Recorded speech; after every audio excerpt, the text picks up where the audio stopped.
bonna abali wano nabasooka ogenda London nenkomawo ate namala ennaku ntono nnyo naye bavuze ennaku nnyingi. But anyway, the show still continues. Alan Cruz, Mr. Handsome is my name. Cruz exclusive, extra digest, celebrity track, Uganda byogere. Kati ani agire. Ne bawa Fatia naye waali nnyo. Tulina ye omukyala za kulujja ng'abantu balowooza nti namuwasa. Timwekuba peke ku TikTok.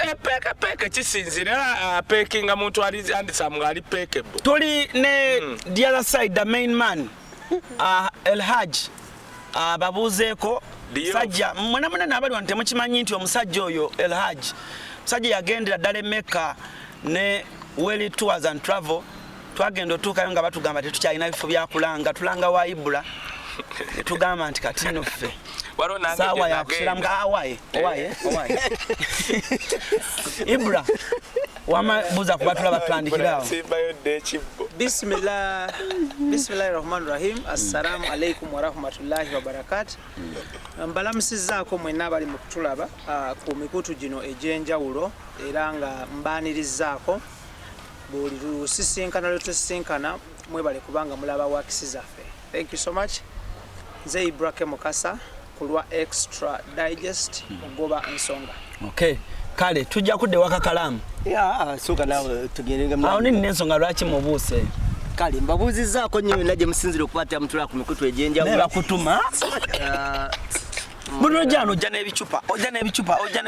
wakutuma ojja olangire wano egundi. Oba bakutuma nti langa boto z'amata. Mwebalire ddala. Nze kakalamu de ansa tukomyewo nate mwezi guno nga tuli bulungi ddala.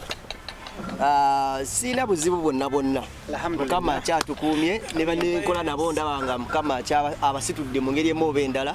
Kinzizaamu amaanyi nti buli we tujja wano twesanga nga tuzze kukola amawulire ku bantu balala nene twesanga ate fe abalina okugekola kuba fe abagakoze buli mwezi. I know. So kinzizaamu amaanyi kyogezze endala. Ogezze alhamdulillah. Wankulabidde ng'ojja ne mmanyirawo era nkulabe ng'ojja nga yeeyongeddeko gulwamu emu. Naye gwe ali mu kukubirira anaye olagikubirira wama weeyanjule the single man divorce kizibu ku celebrity track kyano baali bagitutte gubansonga Uganda byogere Cruz exclusive Kai Wisdom live straight out from UK Bungereza Arsenal Emirates Stadium twamala banga yali ngala kinavuka Emirates bakitanga batya ate bakanze ndi mwagezi wa Madrid ekya Madrid bakita batya kati yakala ngambe msimanyi Bernabeu amulineko ne yanjule banenge temwagenda kati ngato ngamye etyo kituuse abadde kimanyi asirise bwati baniriza onako olwaleero abali ku celebrity track ndowooza zezimu ku show ndowooza esatu ezakaddako kati tubadde mu nnaku njereere gye buvudde kwawo buzibu ki kyano yali yagenda Papua strike yateeka akatambika obuseego mukolo leka maleyo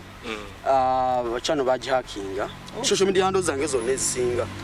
Instagram sigirina kati wenjogerera Facebook sigirina page sigirina YouTube yo nalwanye paka we yakomye kuba je nasoso okulowoozaako okulwanako manyisonga lwaki rent yabadde agenda fuka obuzibu yo channel yakomyewo era nebaza Mukama Katonda okulabika nti channel yakomyewo mu mbeere mukimanyi ekitegeeza okuvaako okukera ku makyala gange kali akutwa omuliro kugambe ulola balandira odduka emisinde nga tolina channel buli namale ennaku ebbiri nga sigirina nga ndowoozaako ku ebintu ng'ebyo plan zembadde nina maaso akasente bwe kaba kazze so kati tekanajja tujja gendayo naye nga twebaza Mukama Katonda nti yakomyewo so mbabuuzizzaako tandikiraawo. Okay. This side njakozesa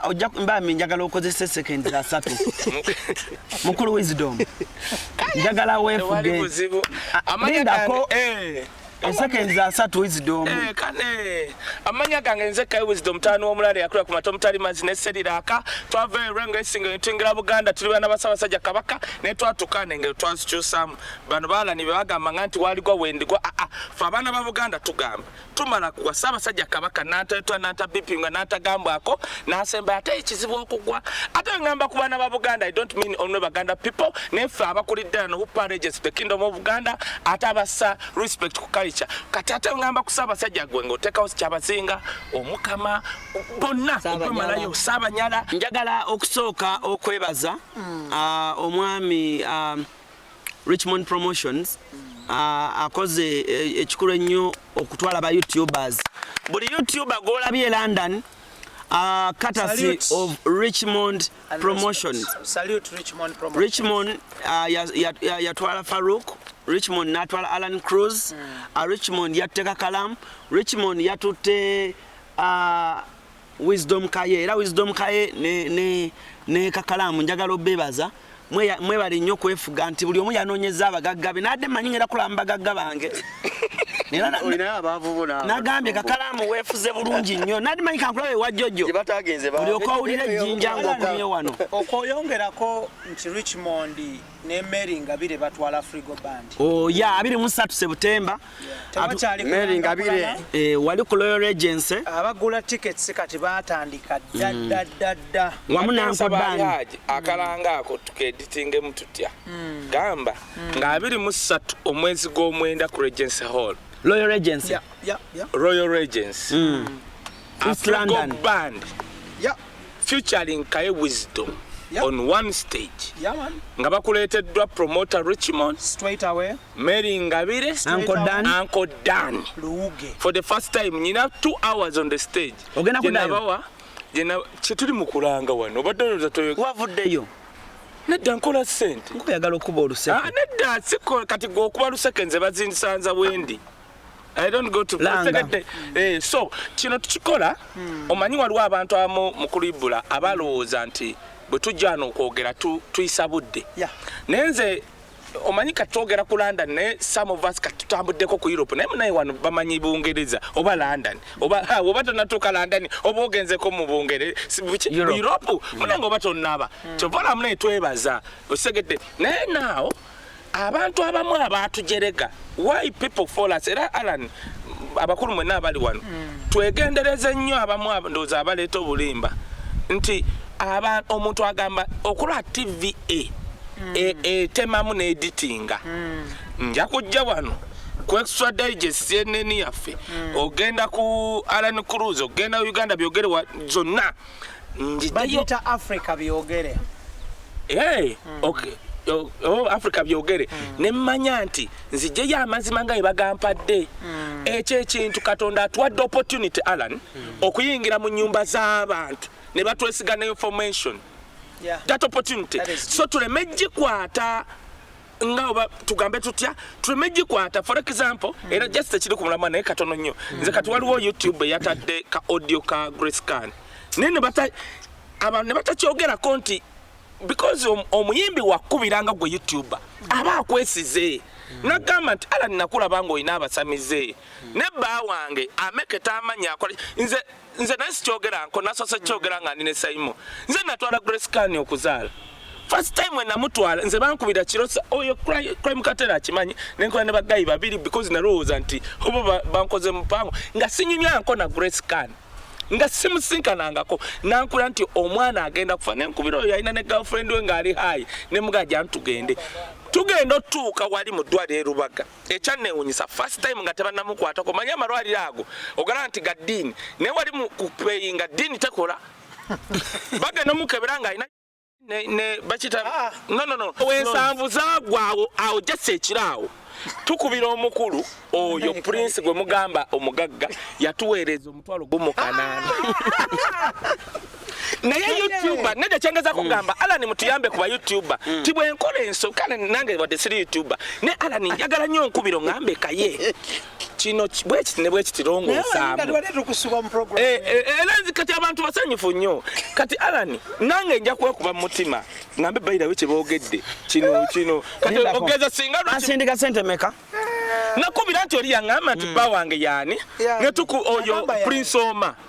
ne bamukubira ku ssimu ye n'atusindikira gumu kanaana ne ngenda ne driver wange wajjayo mmeka gumu kasa oba gumu kakaaga lunaana oba biki n'enziwa driver anywa ekyokunywa nenyiiga nnyo kubanga mwe temwawula muntu mugagga mbu na family mbu ya ssente byanjawulo nanyiiga era Prince Oma buli amuyita omugagga njagala kukuba luyi kumukana olaba ffe tuzaalisizaako ku bantu oli muzaalisa nakulya mudwalo lya mama wange nze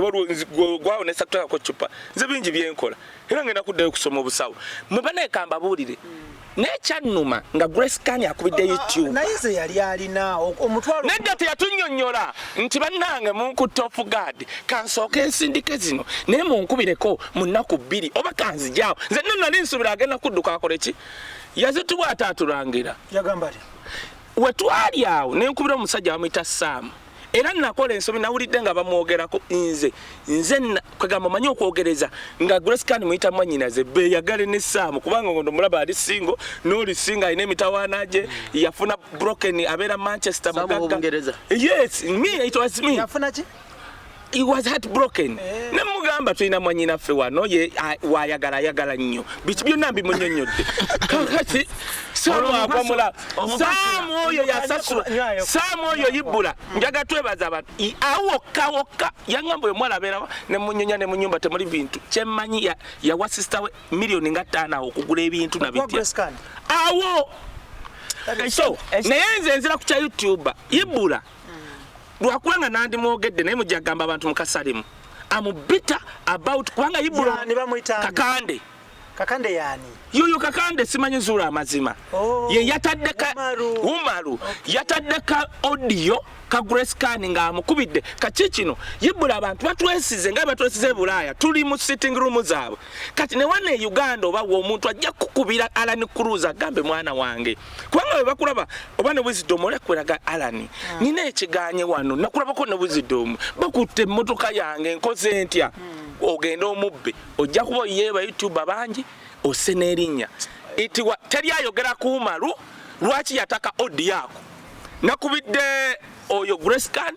bali ba Prince Oma bonze family na giyombeseza dda era omwana we kirungi bamututte Bulaya agira awengereyo mbusimanyi muri abu tetufaayo but however nze omugagga nze nyina abaana oyo akimanyi nyina no wa senior 6 nona akimanyi nena mujja ku street and it's okay nina amaze obusawo nengo omwana wange ali mpi oba tu simanyi pitu owaye gwenzaala osegera ekintu ekyo nenina benajja bino tugenda byogera tusobola byogera luli tugenda byogera mutujjeko ekintu ekyo Alan kyemugamba nti ono mwana wa mugagga nga mwagala tusesemya ogenda kaba bwe Umaru kakande totta mulimu gwaffe ffe twandiisa okulinnyamu ennyonyi nze mbabuulidde ogiroddeyo n'abasamizeebo gundi ani wisdom okukona kubadde kukyali kwanjula abadde yebaza yaba YouTuber nabbalaga nti nina show na Afrigo Band September nakyo munkubira engalo nti Eddie Yawe bankubira engalo Eddie Yawe Alan Cruz tugenda kubeerayo kakati naawe obadde toyogera kati olabye mmaze kwogera no munayinze nakulya mu family aba VIPs yibula labadabo owokubiri wuno kati atandise kweyogerako oga tunabaako wetulya kati kale kansoke nteko kati yaba VIP ekoleeta tuli ku show oba owerekera buwerekezi tolina kyogenda kukola kakati kakala mutula bulungi kubanga mbadde nsaba Alan after submission ya njagala gundi divorce asharinge n'abantu how they should protect emikutu gyabwe from hackers because kiri serious kiri sensitive and yajizizza atya kiba kirungi kuhakinga mukutu gwa muntu ne wakuba kubaliko kasasiro mikutu gye judde kasasiro naye tekiba kirungi kugihakinga because banji nnyo mu kasasiro waabo mbasurvivinzeemu Okay, okuddako ku lugendo nga kyano tulina bakugenda manyi ebintu bingi bye tuba ne ku masimu gaffe ne ba laptops gaji zitukozesa zonna oli hacking esimu ye nakuzo ndachajja mu simu yo ntimanya kute ku simu yo afune email yo oba afune password zo kantu katono nnyo kasobola okutwaza buli kimu kyonna nodda ku zero. Olunaku wenalaba nga nkutte esimu yange nga ndaba buli account eri mu kwesigninga out nga nzikutte bwenti Facebook ne mba signinga out, Instagram nga siriyo, ngenda okola YouTube ne bangamba nziremu ndoginge in nga ate email yange ne bangamba password tekolamu. Wenamanya nti obulamu essaawa yonna bwango badde olina kwolya busobola okukyuka n'oddayo wansi. Era abandabako wiiki eyo nga ndi mu kustruggling okudda ku channel yange endala empya basobola okujulira nakubirako ala ne mugamba nti channel ogiraye egenze nti ye titudde ku ground naye nga tuvudde ku ekyo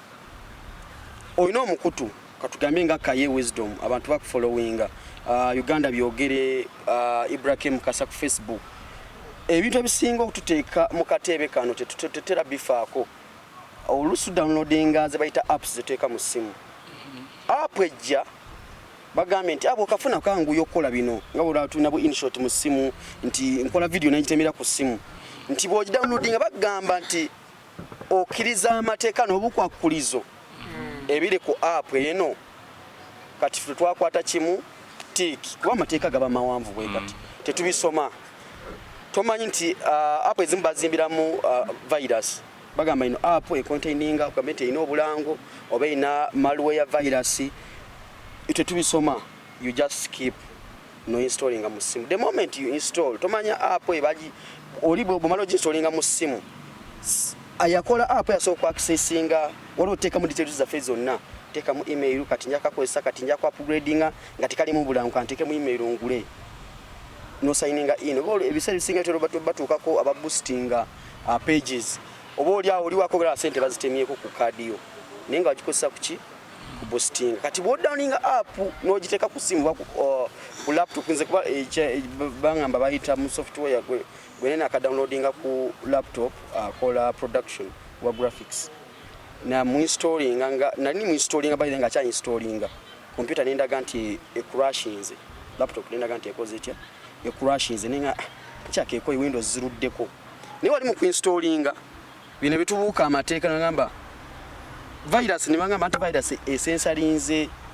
ina che sensinze munda mu software gwengene okuteka ku laptop si mulungi osolo kwitinga no gamba bitegenda maso naye baleko na option ekulaga nti osolo okuskipinga no sigala ngo ogenda kati mu process app jena downloading ngeri mu installinga ku machine computer ne crashing ninga kati nchaka app eno ya maanyi ezitowa esinga machine nengenda ntekeko Windows mpya kati mbanaka nchagenda gaya gatereko ankola ntereko software ndi mukubo bwenti ninga kanje simu eno ndabe mbali ntadyo ka story nkebere ekiriko ngende okulaba bangamba bakusigninze out kuva mu YouTube yo oso oyino kudamu logging in kuba bwonyiga ku simu ngeriko data bakulaga kibadde ku simu yo mbancha nchatunula ku YouTube Facebook ni bangamba nzire mu logging in someone has signed out nimbinyiga mungendo okuteka password nga tezikolamu kati nendowooza kiki ekituuseewo kati nenzijukira nti bwe nabadde installinga software oyo ku machine waliwo bye nabuusiza amaaso nti abasinga bankuyidde amasimu waliwo bakyali bakuyingiddemu baganda bange kintu kiri ku kyali wange nti oba waliwo ampalana oba waliwo anwanyisa kino mbabuulira mazima omuntu aso akikkiriza software gwe nateeka ku machine bahaka mwe bayita bwe yamala okuhakinga bwati tekyatwala dakiika 15 nga ku YouTube channel yange uploadinzeko video ezimenya amateeka ga community guidelines ga YouTube kati nenfuna gye bayita community strike bwakuba strike 3 eza community channel bagikola ki bagiterminatinga mu kaseera ako ngende mu email yange ndabe email nga sola giroginga mu in nenkubira era omuntu gwe nasooka kukwira ali ono ne mugamba kebera ku channel yange kyakaba gitutte nangamba ku channel ndabako bintu bya software ba uploadinzeko Premiere Pro bikoze bitya nemanyirawo already namanya nti kasaba tekako cryptocurrency bateekako software biki bisimala so crackinga YouTube tekiriza kusomesa abantu bya pirating software ne ba blockinga channel yange nisoka ntula wansi ninga kansoke ngendeko ku Facebook mpostinge bagambe channel yange ekoze etya egenze ngenda okutuka mu Facebook ne mangamba you have been signed out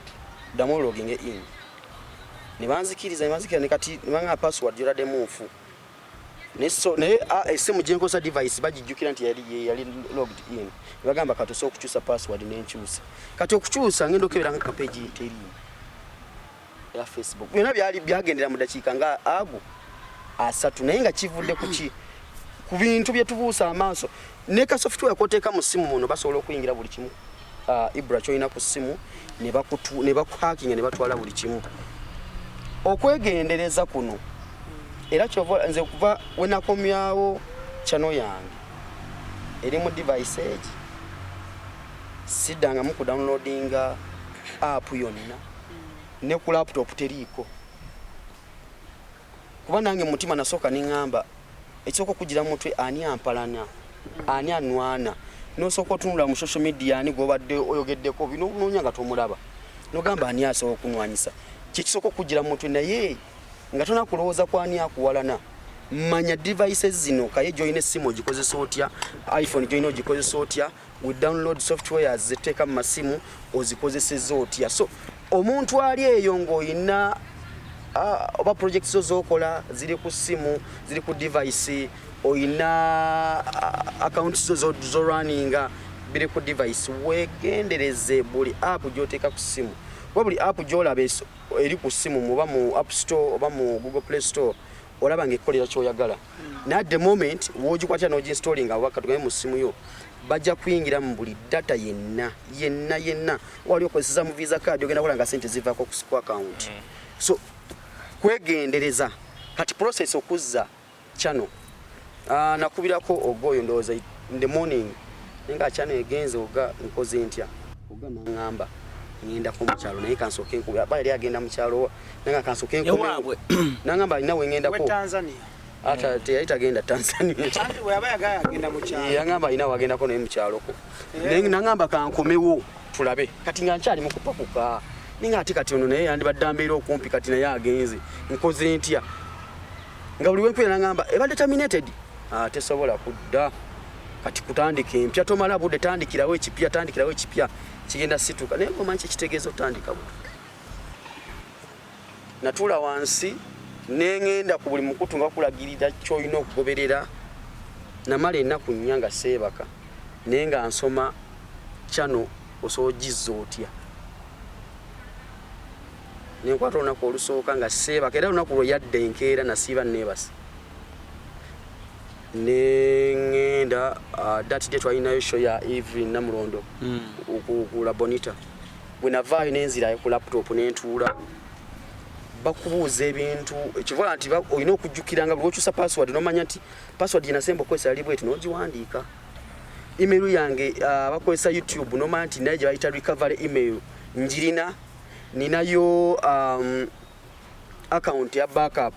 jesobola okuyitamu nenjogerezana ne YouTube waliwo gye muyita okuzza channel olina okugyawa IBRAH channel eri monetized nakuwa YouTube gye bayita YouTube studio nochattinga ne YouTube channel ezitali monetized tebakukirizibwa kukola ki kwogera tubeera nakagundi tekalimu kali mu YouTube studio mochattinga oyogera nabo direct kyoddamu nga bubeera ku WhatsApp ne bagamba kati kwata form bweti kati kinati mbabulya process byoyinza oyita mu sibyangu okukuuma ekintu kyo obutayita mu mbeera gye nayitamu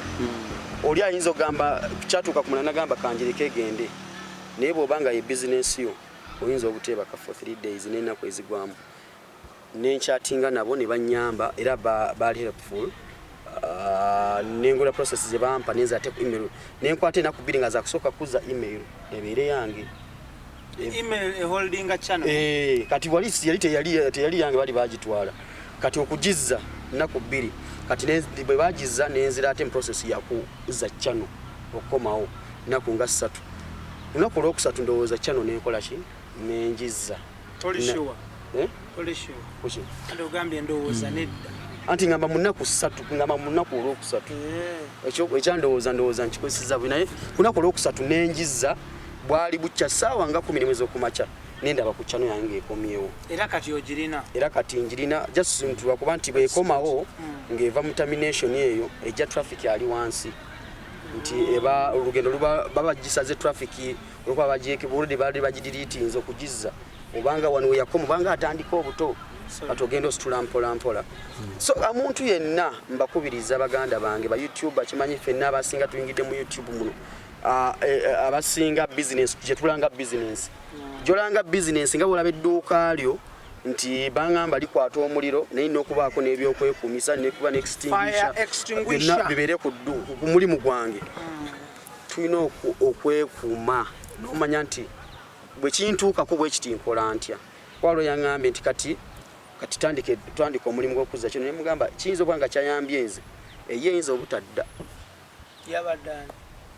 YouTuber mugere nangamba channel yinza obutadda naye kyembasaba kiri kimu Facebook users Instagram TikTok era byonna bigenda bwe bityo actually obubaka obuwa abali productive naye avumira ku Facebook we bagitwala buno obubaka tobwetaaga I know.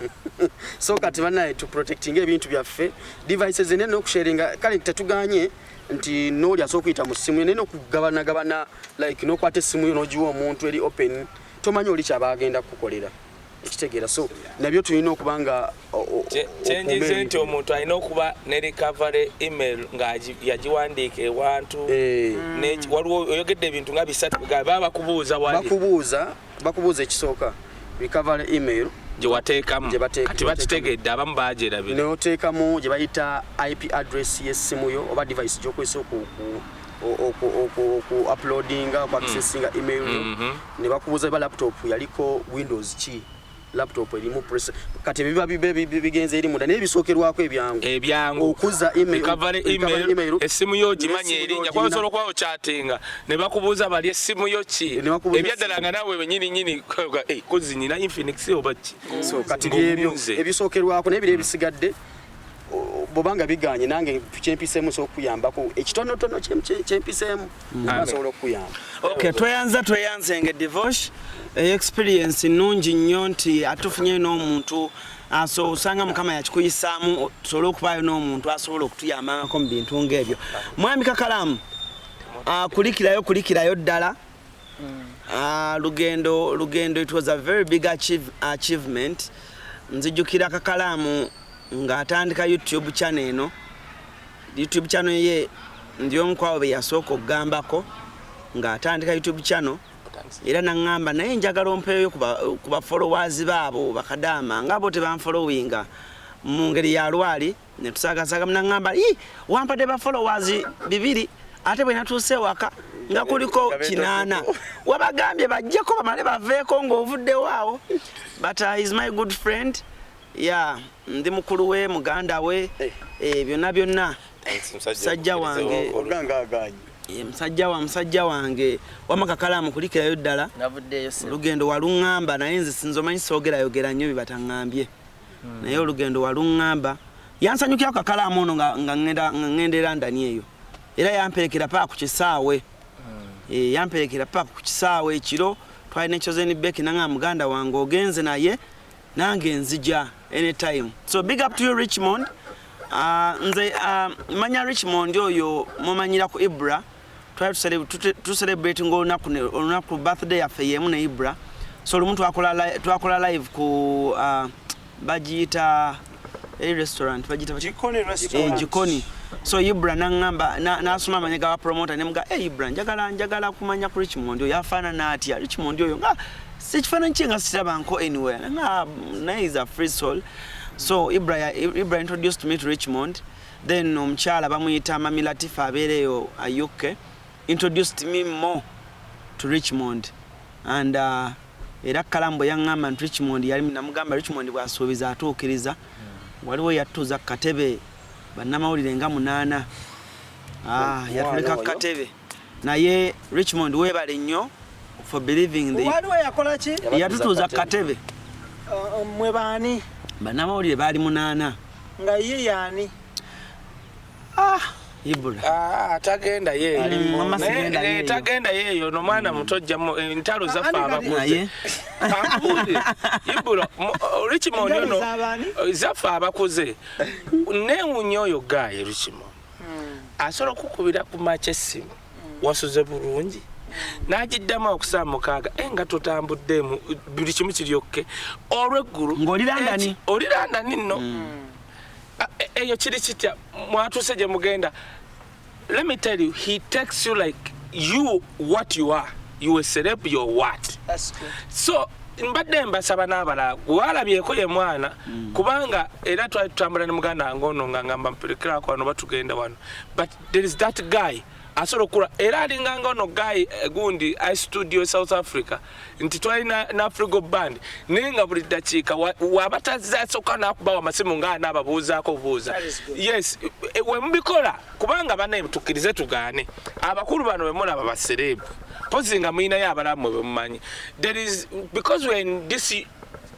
showbiz business, waliwo ebintu ebyetaaga nga si byattuwa sente. Lumu nagambako twali twogera eno beera kamuleete waliwo abantu twali mu State House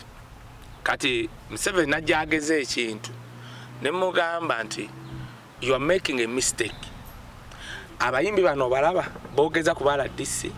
bano abayimbi they are far much better bano kubanga bali mu celebrity showbiz business ne Bible eboogerako mu Bible naga really the Bible abano tiya ne mugamba nti babayita bakabaka mu IBRAH unoba musiramu abali mu showbiz business Bible bayita you are kings. Kana mugamba oboba eyogere etya mu lunyiriri ki webeba kutulina abasiramu genda mu kubikurura mu revolution webeba kwata katonda abakwata era abasubscribinga tumine MCP jagolodi engalo za mwera osanga lide jasmine engalo za zikozeeko teweewuunya Bible ya munnyonnyola dda tina maaso gamasa kolaba nti katonda yetamanyi nti wona abayo obukooko we n'amaaso ge bambala babita betebya nabane bambala gira mpeka kama ayogere kati mbadde nsaba nze we shall always respect that person akwata devotion n'ategeera nti devotion banange yazze mwe mulaba bino omusajja wa Mpombo n'agamba n'ayogera ekigambo nziyogera n'anjagamba kalamu yes n'agamba wisdom gamba kakalamu n'agamba yangamba abantu nga bana n'enjukiro naye nenje ne muga we bajja wano tebatowana kukulya nze ekyo ekintu talina kyagenda kujjako era kimanyiko kyekyo bobeera kati ekyo abantu bwebato bannange tubebazenga because they make us because tebajja kulinda ba Beyonce febe bayina until abalabe banajja Wiz Khalifa bamwe osegeera kati ekyo kyobona ba Alan omuntu yenna ajja n'akwepankirako okusuula brand eno Alan ankola bubi kubanga tamanyi nti nno brand Alan nange kwendippira tulina kye tweyamba kati oli wajjojjizanya nagamba oyo driver wange oyo mwana TikTok wakabeyo crime cartel ne mugamba gwe omuntu taddangamu n'ayogera naawe byonna bikola ate TikTok yeetaaga ebisaanyizo ebinene ng'ebya YouTube ono byannyonnyodde gula essimu ddaawo mu kinaabiro yogera kakati mugamba TikTok okimanyi gwegenda obalabe bonna obabeera mu mmotoka owoggana wizidaamu agana abi that is their thing kakati ani abeera mu mmotoka ng'ateekaana tobamanyi South Africa kwa tugaita asura mu motoka nedda sijja mwogera waliwo kyatogera okoleta olaba IBRAH lwaki nabadde bagambe wisdom kaye tugenda muweda komaawo kakalamu kulikirayo ddala naye sooka otunnyonnyole ku lugendo kubanze baŋŋamba nti kasaba nakuba essimu ne baŋŋamba omuyindi atuuse ne mmanya nti kakalamu kakalamu kulikirayo gokyali wa America omusajja omweru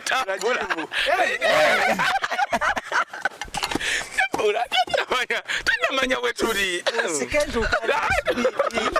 munkwateko ensene baba nedda namwe mukoleriitayo namwe omuzanya gwe muyindi nkibuliridde wano Rajivu kakala ono okumanya sita kino kyokka kankyogere nga tannayogera twabadde tudda ku kisaawe niwabeerawo omuntu eyakubye essimu n'amugamba halo mukakala no Ithro tukomawo Uganda tugenda ku airport mugenda ku airport nti ya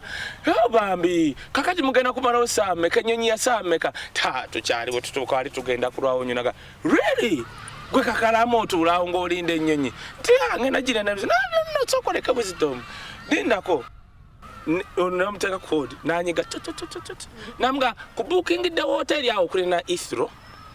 taxi ekutwale ejja kuzanga ennyonyi ekuzze Uganda ekutwala mu Amsterdam ng'etuuse ono kati njagala balaga mu banaye kambabuulire amaanyi g'abantu amaanyi era osobola naye nga waliwo omuntu kati ono yalese wisdom gwe muwaanawaana n'atuggubalira ku kisaawe nga waliwo amugambye genda mumanyi woteri ezo zirinanye ebisaawe how expensive they are gwe just tryingeko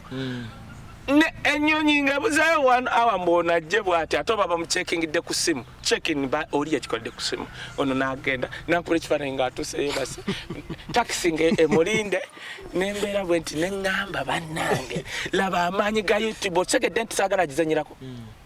era nze wadde mwetyamu aba YouTube buli anaakolanga ekikyamu nja muyisaamu eggaali ono n'awummulanga era bwe bamuyita omuyimbi zimodern muyimbi si muyimbi muyindi bali abayindi bava eri mu kabulali bwabwe buladi eko omuyindi wange wamma nagivuka kalamu ne baŋŋambye mbu yamugudde wooteri oba teyamusanzeeyo neŋŋaane kati oba abaana ababadde ki wamma kakalamu kulikayo walabye ku jojo jojo yatwekwese mbw amanyi ggwe naati okusinkana kakalamu tehandisa wandisigaddewo oyo kakalamu obweru tabwewola bwewozi yandiyadde yatunudde ku wabbulaaka by the way tusigale kakalamu wamasooka omalirize kuba awongerako mawe wa jojo awo kuba onyumiza ku treat y'ekisaawo awo nejjukira treat jojo gye yampa naye mwana wa mulembe jojo alina smart house naye atugendagendawo kakalamu oli wakabi gira bannayuganda batono boosanga bazaala bali tunyumize kyali kitya kakalamu bakuyisa batya twagenda olaba otandisa obwata amatooke nensoka nenyamba nakubira nina mukwano gwange muyitale bamutaddirosi atandisa ebintu ebyo namukubira ne mugamba mukebere amatooke nagenda okulanga amatooke ogatematema sikuwaata bali batematema nono nze nawaata bampaana era beewunya omulala okuwaata njagala okwebaza abantu abali mu London mwenna kubanga mwe twasimba amakanda okusingira ddala East London njalo bebaza nnyo akensuso nnyo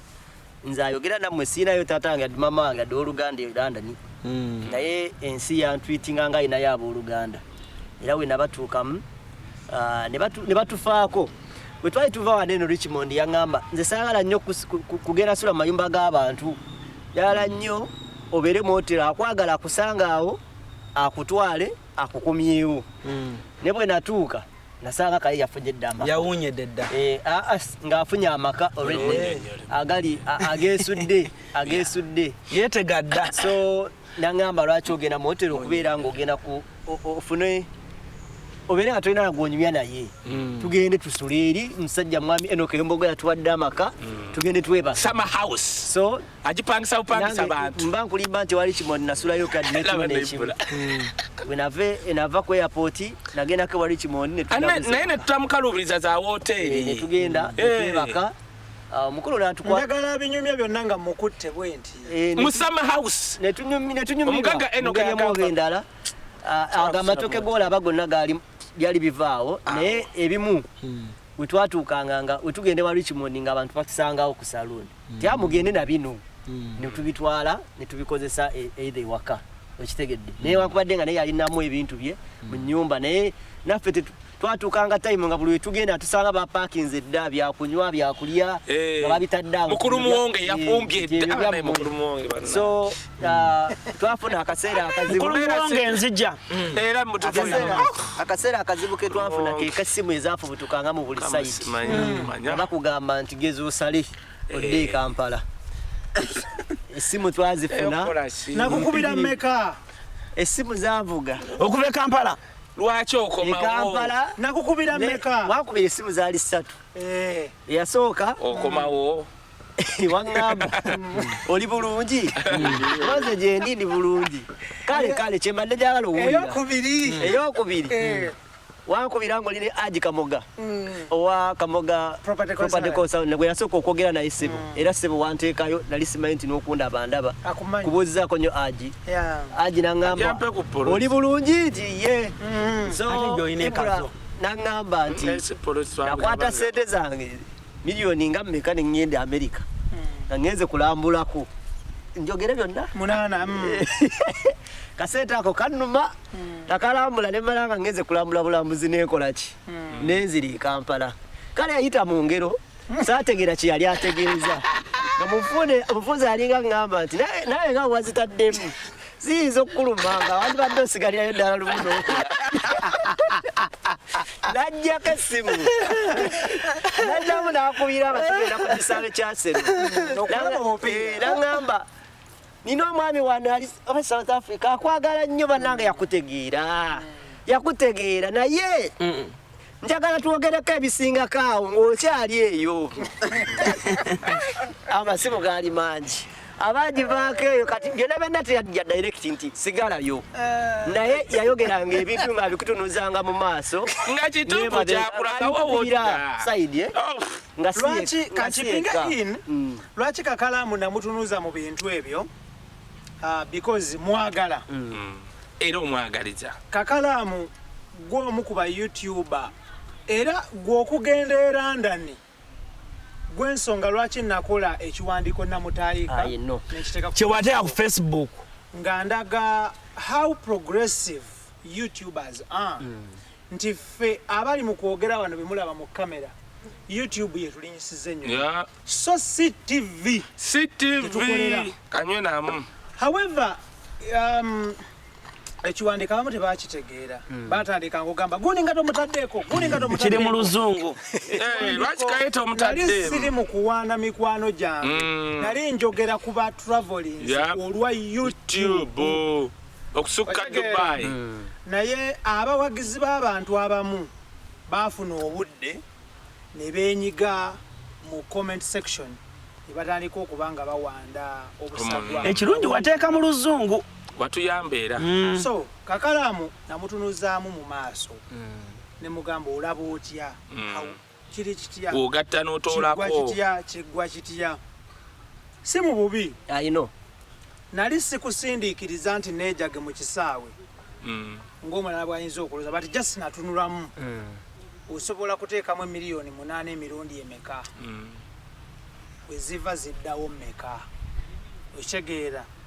bati nayagala nnyo Kakalamu nti mu ssimu yaffe yasembayo era naye yampa endowooza ze nga ziri valid genda maaso so essimu ezo naziwulira si gwe wekka yankubiranga IBRAH newankubadde nga mu bantu betukola omulimu gwe gumu eyantunuza mu ekyo yali gwe wekka basigadde Harani twalinga twogeranga almost every ndowooza ennaku nga 2 mu wiiki nga twogera naye nga tubeera mu kusaaga ogenzeeko wano ogenzeeko wali mucho ye wakusaagirira naye lwakuba nti era ogenzeeko mikwano gye era obagenda esimu yali ekuma emikwano saagenda era wawona so abalala nabo bankubiranga abantu n'abali eyo nyininyini waliwo omukyala bambi alina bbaawa alina construction company nagenda mukolako interview nangamba omulimu bbanga ajja kukuwa otandikiraawo tandikiraawo mu buli mbeera so naye kyampe akaseera akazibwako okunnyonnyola omuntu nti nzirayo kyenakola nasalawo obusazi nempita mu buyisi nga sibategeezeza banneekangira Kampala nga nkomyewo ebirala ndi byennyonnyolera mu ngeri emu oba endala kuba nava wano nga pulaani era yaliwo yakugenda kudda saava wano nga ngamba nti we naatuuka eneekyusiza mu kiti ng'embazi nsigaleyo oba oli awo singa yali pulaani nandibadde nasiibula dda bazadde bange na buli omu ne mbagamba nti baneeka ŋŋende munjagaliza emirembe naye nali sobola kusinziira eri tandika okugamba nti ntandike nga sinabagamba nnyabo nti kino ne kino kyekigenda mu maaso so mwenna abaali babyogera mu mbeera ey'okunjagaliza mwebali nnyo mwebalire ddala ffena tukimanye ensinga bwesobola otambula right now divorce akulaga embeera abadde abyogera n'embitunuulya n'endabya ddala nga mu butuufu ayogedde ekigambo ekigamba nti mu ddakiika ntono nnyo obulamu busobola okukyuka nebitabuka mu ngeri emu oba endala. So tusobola okubeera nga saa zino nga YouTube tuzitwala ng'ekintu ekyo omulimu gwaffe ogututwala ogutambuza wano ne wali omuyayi n'agenda n'ajakinga n'atandika ogiteekako abakazi abadigidda abakola biki n'abyawula mu mbeera gy'obadde gwefunya n'akufiiriza kati abyo byemu ku bintu abantu batulawo nebagaa kayiraba twamugambanga sigala wali n'agaana kati noozolaba ekikutuuseeko kati byonna bitunulamu n'ogaana naye banna abantu Katonda atusaasire busaasizi. Ekyamazima kiri nti Kakalamu oyogedde ekintu ekyo embeera eyo ng'oli depressed ng'olowooza ennyo. Simon yankubira essimu n'angamba olaba va mu kwekubagiza tandika channel endala. Bw'onodda mu kwekubagiza ogenda kutandika okulowooza ebirowoozo ebingi nnyo tugenda okuwulira nti oli kwetokota. Era ekigambo ekyo yakiŋŋamba n'aŋŋamba va mu biri namba zagenze data yagenze tandika ekipya. Naye bw'onodda mpozi nga oyagala kutugamba kimu nti mbalabyeko ekintu ekyo esaawa kuba yakiŋŋamba watini yagenda okiŋŋamba nga mu mutima neŋŋamba oba nsooke mbafulumemu kombate bijja mutwe bijja oluuso abantu omulimu guno baguzanyira mu waliwo betula abayingira omulimu guno ne bagufuula ekyokuzanyisa naye ffe abaguwaddeko ne tula nti gukyusa obulamu guba mulimu gwa ddala. Bwe gugenda mu ddakiika emu bweti ebirowoozo ebitandika okukujjira ofuna ebirooto ebibi ebitiisa bannaye bizinesi esookera ku makya neggwawo n'abafiirwa emirimu n'abafiirwa amaduuka nosanga liweddewo nga lidde omuliro bwatyo bwabeera. So ekyo ekintu ekyo Kalamu bwagambye nti obirowoozaamu nti bwe beegenze nti kale nali ebungereza nenkomawo bijja mu mutwe. Era Simon agenda okiŋŋamba nga nange nga naye tutandikira ku zero ku ground naye nga yo visa y'omweri akugambye nti eri kwetokota kinyuma nnyo n'olowooza ku ekyo nga mweri naye n'okutandika okugenda obugenzi otandika process ya visa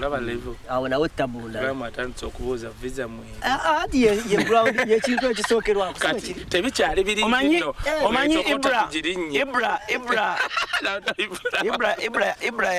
Ibra yaŋŋamba statement eyo omanyi kankubuulire kambabuulire olaba embeera eyo divorce ate osibuli nsi nti ogiraalira kibadde kirungi nti Mukama divorce era tukuwulira nti olina bw'olaalidde otutakkiriziganya nawo tubeera tuwulira bubi kyagamba Kakalamu agambye ono si buli nsi nti bagiraaliramu togende e Burundi nolowooza nti ogeza bulodi omanyi abantu banzesa mwawule okugenda nti ŋŋenze waliwo kye bayita abroad ekiraba bakiyita batya up country kati waliwo ensi zebayita ogamba otya nogiga ntambuddemu ndi up country kati ngenda Burundi ngambe nti ndi abroad omuntu wakubira nga ali Burundi mugani natambuddemu mukakati oliwanga agamba bali South Sudan mbu nabo bali abroad. Divorce yabadde annyumiza naŋŋamba mbu baali ku airport nga bakomawo mbu omusajja n'amugamba naye divorce passport yo ngejjudde omusenyu tova mu musenyu mutava Dubai. waliwo mwezi nga gumu gwe nagenda Dubai emirundi bajalinga 3 gy'omudiringana bwegiti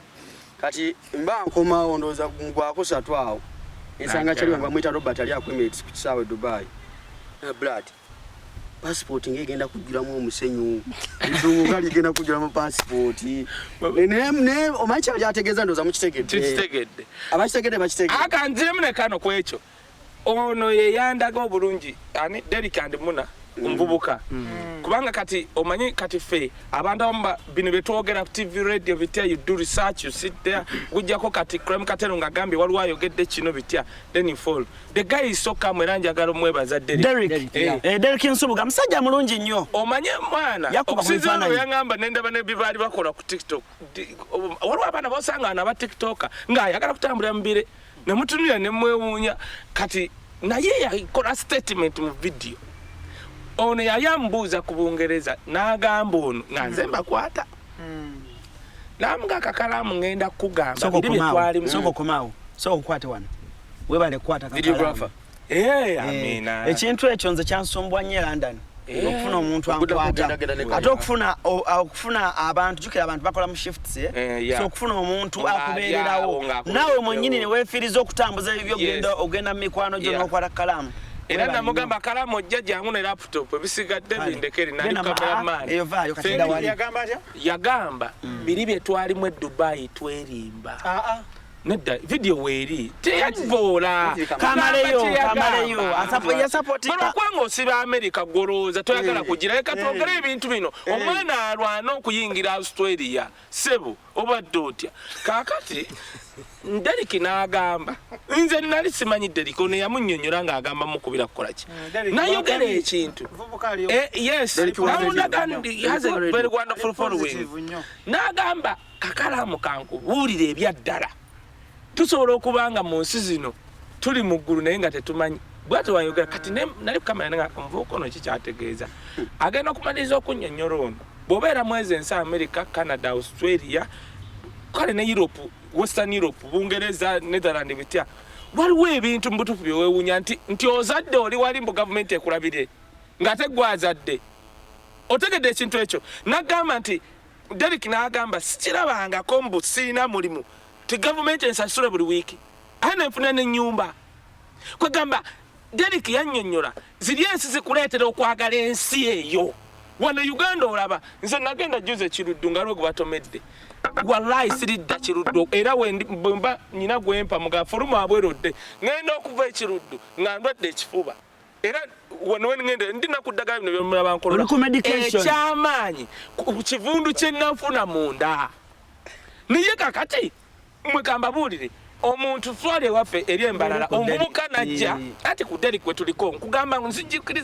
nzikatiriza kino kye mbadde nkugamba kuzina ensi era abazirimu balemezi nnyoma n'oba ofunye ebizibu omubuka yakwata bati ku masanyalaze nga mu Western ng'ayagalaga mu kkube ng'alina diguli ezo baagaana TV zerino kiraga ne baleeta ekimotoka nga kya musenyu ne bagajjako era teyafa ne bamujjamu ne bamutwala ne babikkirira mu Western wano membarara juzi taliyo na minister asobola kuvaayo juzi mu Dubai waliwo omuwala era mu Western yava ku kizimbe n'agwa n'afa tali na minister of foreign affairs yavayo kugamba kukinoonyerezaako bakuwa statement wadde president yasigala alya kati Derek waakugamba zino ensi ze tulimu zitulaze ebintu bye tutaasuubira yagamba ebbanga linamala e Dubai bwe yagamba mu myaka 5 yagamba bannange otuuka wali nga waliwo n'ebifo ebimu walayo omuwalabu ajja kutunda bwati bakubuuze kyonoonye wali weezuula otambula ogende but the other country otula ku train ne millionaire mu bifo kwegamba you are sure of tomorrow teri akuyimiza kubuuza mpapula so ekyo kikulu osegedde ndowooza kyenga so n'okugamba ssebo era naawe ssebo divorce ffe tetuli bamalayika va mu makubali there is this opportunity ate webuwejja wowulira nga twogera ku Richmond actually n'omuntu omulala gwenjagala twogereko Mama Africa bwe twogera ku bantu ati kati naffe aba representative be abali wano totubuuka obadde otya abo tuteekemu wamaala nikuluza okiraba awo naalani omulaba asobola okukwata Richmond akambadiya nze navuddeyo oli rasito omulaba sinakwogera naye oli bamitani Zanero nga mazo gamba Richmond nkyogera wano namugambye kuba YouTube aboroozaako oli wabula nanga mulaba gwogera naye mukarobozi ke Richmond yagamba mu bigambo bye buli YouTuber kati gwe toyogera bwogezi ng'oli awo mwogera ku byattaka manyani ayogera nnyo ne Richmond wano IBRAH wisdom yogera nabo bagale omusajja nnyumya naye munteremu ekigambo ati abiraba era ababiraba kati kyenkugambye because waliwo kye bayita opportunity missed opportunity ne misuse privilege kati tulina kye bayita ebiro by'okugenda ba YouTube namwe abali ku kamera bayirawe toddaawo kugira bw'oddaawo ne weyitonga akatabo kajjudde kajja kujjula omusenyu ng'omusajja Richmond tannafa kimala abaana bakamera tulina oboogera kimala werabidde kyobaddeko obadde ku kya Derek is a good guy tofaayo yasobola okubanyonnyola era ngamba sebbanga bannaye weesombye nnyo musenyo tutandike okulamuzaako ewa IBRAH America kati Derek mwebazaako kimu nti edera amazima nze Dubai namalayo olunaku lumu I couldn't stand chichi egundi twali bwetu tebbuku munerijja bweri mweriza omusajja omuwarabu nenziramu bwenti emabega nemugamba soko gula emmotoka nenzira mu motoka nanga is there a problem nemugamba kiki ekyo ekikoze bweti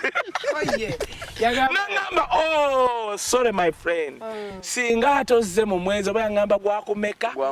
nangamba mbu baguyita omwezi ogwokkalirira okkalire nti you can't even tosobola kuviirawo dakiika bbiri nangamba this is good weather nemugamba this is the good nagamba ennyonyi era namugamba ennyonyi yayikozesa ameka ye muna wange nga saamulaba tewamunoonyako twagala Derek ate muna atule n'abasajja obadde wamuno muveeko akuba bukubi wamma muna wange wamukubirako saamufuna totuleetera mize twali tudda Uganda bakugambe nti ate onsaaziza muna wuzidde omu yalina emitawaana n'abantu ate kati otule mbuya ali ku kamera bakyazizza muna naye bambi naawe njagala okuwa congratulation kubanga London eyo baali bakumye emirundi mingi ate banyimanga nga bakugaana ogwasooka wafuna visa bambi tetwamanya kyabaawo ate ne bagamba akatabo kakomyewo ate ogwaddako era twali tugenda kuwandiika ebitabo mwe IBRAH kambabuulire nze lwakwanga mumanyi nti nakuba Uganda Airline naye ekyasooka yali URA lwakwanga tekyavaayo nnyo URA ng'oleeta container nga mwegasa abantu tuli bameka bano 5 ng'omu atasasula musolo mwenna temujjamu bintu byammwe gwe gwasooka musinguzo tula naye yalaba vidiyo egi ne mugamba nasoma accounts abantu beegasse muzze abantu baavu baleetanga container zaabwe beegasse muwa abantu bano abasasudde omusolo musigaze eby'omuntu omu njagala okwebaza akulembera URA musinguzi it was done abanda bajuzi nga bampise musinguzi bebekulu ne bebalamu ne bankuba ku radio mbu wisdom atula atyawo bambi olusi batwala mu t-shirt tebamanyi nti twasoma oba tulina influence accounts university atafaayo university kyekikulu do you practice what you say? I'm a member and a student of the Institute of Certified Public Accountants. I'm a junior accountant. Nandala mafabi gojjo mubuuze kulinnya lya genda ku website eyo teka mukayo wisdom jijja kujja efe byaffe tebiri bya university waliwo bali abasulu abafuna maxi z'obwere byaffe wali ebibuuzo tubikolera Nambole mukisaawe kati akagere nti bakigala bakirenovating nga kati tinawe tukolera batutwala mu bibasi kati siriyo batutwala mu bibasi batutwala mu kisaawe kitulina okuba ewantu nga weesudde oli wano owokubiri eri gozanya katubulira kano kati ekyayuwala enze subulanko China wamala bayibula sisubulanko China naye kyakula mulaba ekyekisaawe pannawo newengenda ku kisaawe ebyaddala tiketi za Uganda Airline tezaaliko checking time nga kuliko boarding time yokka naye checking time nga teriiko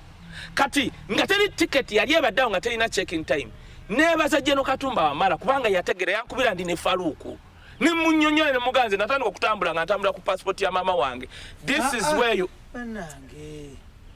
ebiro byolekyo natambula kaye abantu bazotambula ku passport ya mama anti kati bino ebiseera byammwe abatambudde ennaku zino byavaawo ffe ebyaffe nga you can mwaka ki you could bajjuzanga namuto banenga mu batonyo I don't remember naye nga bajjuza namu you could walk nga oli gundi infant bagenda wa Kenya infant no si Kenya infant egaba majje sifa matambulanga wa mugenda wa batambula oyajja kubuulira waffe kakati labayo naye kati URA oyagogolinga naye yadress aninako IBRAH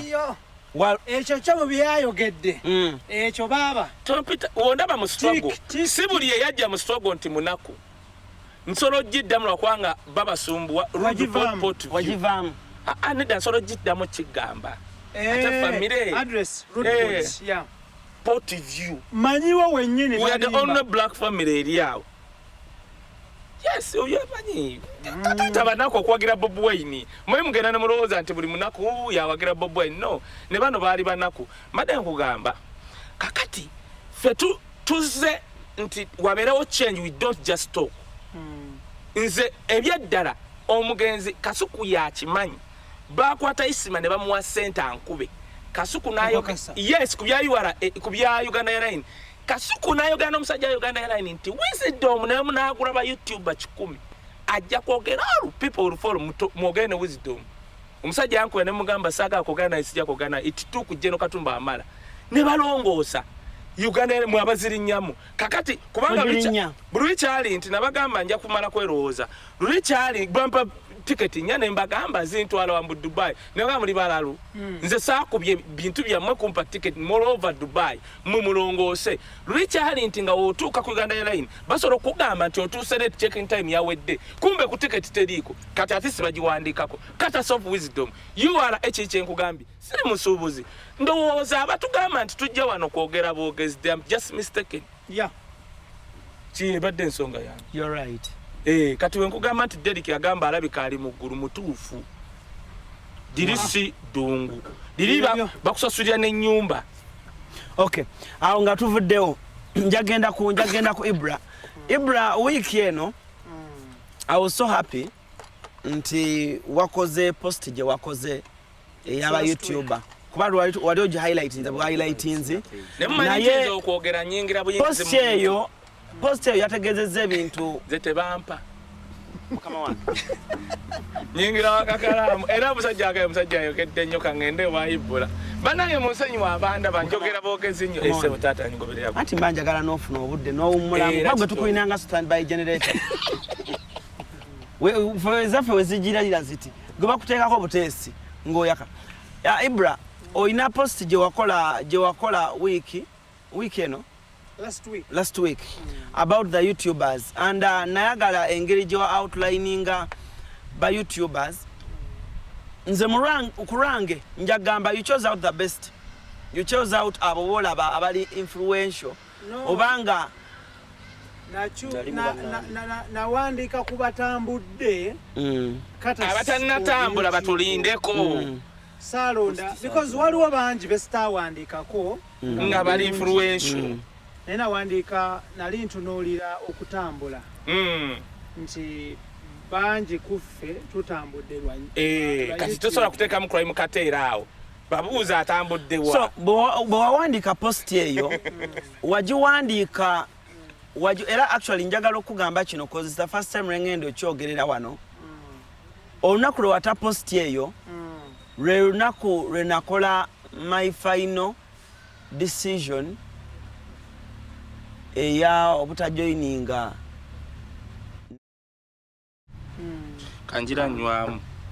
kwata one because so kwata one post eyo alingenda kulwana ne kakalamu kwero ekyo post eyo zeitanye wagikola nga ndi mu kaseera ka kakusalawo osigala kole bwenti sikola bwenti bwewandika post eyo natunuulira ebirungi byentuuseeko olwa online ebirungi byentuuseeko olwa online abakazi pangisa mbudde osasulira mbudde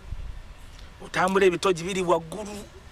otuulako mu office z'aba CEO gwe nabutono sorry cause twali on sorry twaliraawo tandikiraawo atugende mu maaso kubanga kati ate hosi atazeewo mu kuba bukubi kumujja mu muzannyo okuba omukulembeze so bambi post eyo yanyamba nalina okusalawo ng'omuntu naye post eyo yaggumiza okusalawo kwange. IBRAH was one of the first few journalists I approached nebagamba IBRAH. Here is. By the way, batachimanyi IBRAH mwebuuza ku bintu bingi. Decisions before I do any decision. IBRAH mwebuuzaako nnyo. But IBRAH namubuuza ne mugamba IBRAH. Mu bigambo byange nabuuza IBRAH face to face. IBRAH nangamba it's a right move. You can go, but gendo chisabire. Pray over it. Now osalewo ngachi ng'omuntu. Waite ennaku ntono IBRAH n'ata post eyo. In my mind, nachi chance kiranze ng'omuntu nga ndaye post eyo yanja kuba nali mu meetings ennaku ntono ate nga nduddewo okusayininga. IBRAH bwe yata post eyo nagamba oba communicatingira nze nti tunuulira bino kuba yanteekamu ate nantaginga nenkitwala nti IBRAH aliŋŋamba tunuulira bino oba n'abaala mutunuulire bino yateekamu janeza abantu Katonda yali ayogera naawe so awo wenyini bambi saddayo I'm sorry post ya IBRAH yannyamba ng'omuntu nchuwa n'abaana bangi abagisoma buli yagisoma omanyi mu Uganda abasinga okutegeera ekintu tebakomentinga tebalina kye bakola naye ate abakifunye obulala bakomentinga nnyo era comments ziba nnyingi kuba kifunye obulala ne akifunyemu amakulu ebiseera ebisinga agenderawo n'akola ekyo gundi post kati nga kyebadde egamba naye thank you so much nchiwa post eyo yayongera amaanyi kuba YouTubers bonna because IBRAH ntero kyogera IBRAH was the first YouTuber okutravelinga because of YouTube era nga buli omu yalaba clip ya IBRAH nga travelinze buli omu yagirabirawo nga YouTube gyakozeseza okutambula okitegeera IBRAH y'omu ku bajournalist yadde abasinga muyinza okubawo nga mulaba ku YouTube but IBRAH njagamba nti is a veteran journalist. Generation yaffe n'abamu tebakimanyi nti IBRAH yakolako ne Red Paper. Tebakimanyi. Teri kipya kyogenda kukola mu mawulire gano. IBRAH kyatayiseemu kyatakoze. Bakola emyaka tekimufana. Kyobulaba nze bwe mba ngenda okukola ekintu mubuuza ne mugamba actually ne bwe nali ntandika skits zange ez'ama Brighton. Nga nakata skits nga 4 nagaa ne mubuuza IBRAH, do you think this is the right move? Yangamba get away to balance those two brands. Na yena anga always ayongerako nnyo kino ekintu nga ngamba ebintu pray over it. Kisabire. So muntu bwe kijja mu ba journalists ba generation eno I won't believe nti wali omunamuli asobola okugamba yali anoonyezaako IBRAH mwebuuza ku kintu n'agaana era bw'oba omunoonya mukati wali kuyubisaawo abeerawo tavaawo era omusajja oga ne Mr. Lukwago ow'enkima babeerawo nnyo naye ne Mr. Keith Kanabi beebuuza bw'afaanana bambi naye bali mulabako kuba erinnya lyo ddene naye bw'oli erinnya Keith Kanabi ogamba oba alinako poloti obuzigaawo oba ali munyonyi awo naye nga tuli wano ffenna. Njagala kwongererezaako ku gundi ya Alan. Nze lwaki ngamba abantu okusabira move yonna era kakalaamu mu bigambo bye namugamba nti if you choose okusigala e Bulaaya of course saabadde directing ngamba kakalaamu naye namugamba put that journey and decision maaso ga Katonda. Tetuli bantu ababeera ennyo okwogera ennyo ku Katonda. Naye kyemmanyi wansi w'enjuba ebbiliyoni z'abantu Katonda be yatonda zonna zimanyi nti ali omu era ye number 1 yasembayo. Nange nasanyuka ne ngamba yii mukasa waffe. This is not wallpaper, guys. Yatuuke Dubai. N'agamba Dubai. Wano wendi oyinza ogamba wallpaper. Osekeera. Temulowooza nti zino wallpaper Baganda bange bino bya ddala. Engeri gyatambudde. Naye IBRAH nga natera okumbawumba sheno. Mbadde nsaba. Amenyewo ebigambo bye. Agambe atya?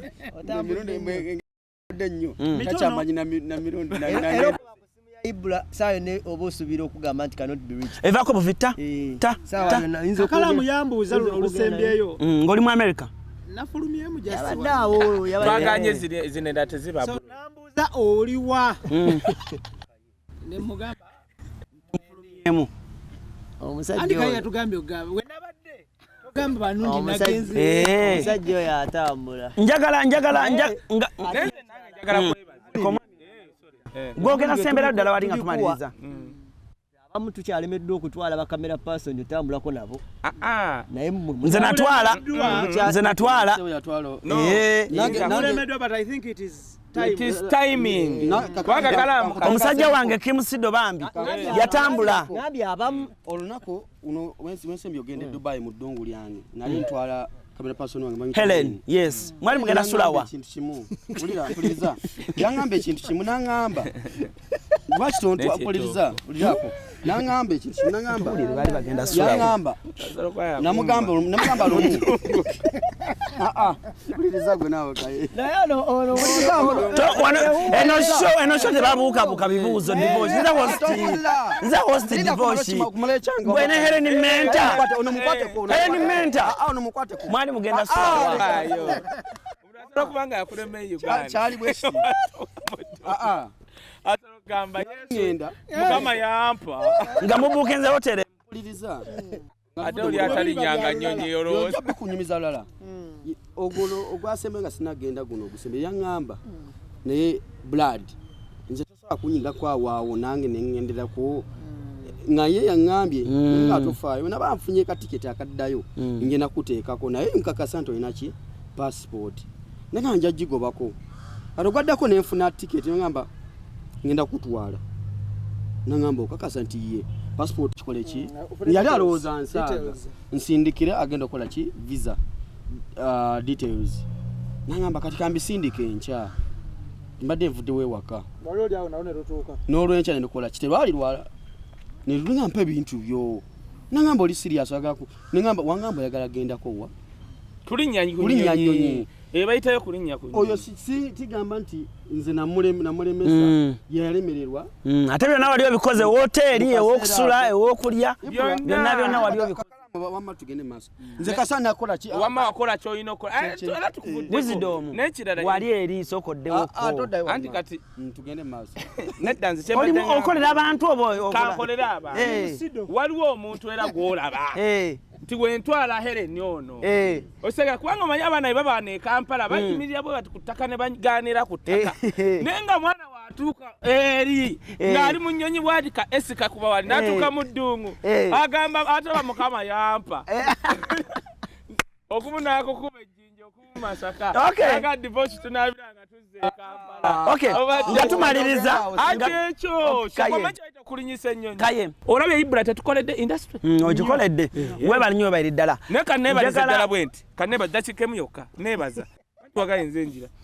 kakalamu asekaki njagala okwebaza nze okusukka ku mmwe IBRAH ku kya YouTube njagala okwebaza omusajja Bob Wine mwe kambabuulire IBRAH South Africa olabawo ku obayita ku square awo we bakuŋŋaanira olweggulo nalaba abantu aba tribe ez'enjawulo but Katasof Bob Wine aleeta abantu okuba that wanunensi ensi ziri eza Schengen nali mu Denmark abantu abankyaza ne bansuza bonna if it wasn't Bob Wine no ebyo mugamba ebungereza genda obuuze Richmond twatuuse ne tukola kamini question and answer on abantu bajjanga kugundi banoonya wisdom n'abagamba akaka tugenda kukola bwe tuti buli ayagala wisdom Saturday tugenda kubeera awo question and answer abantu batuka sawa 10 ne baggalawo bwe bati kati nganze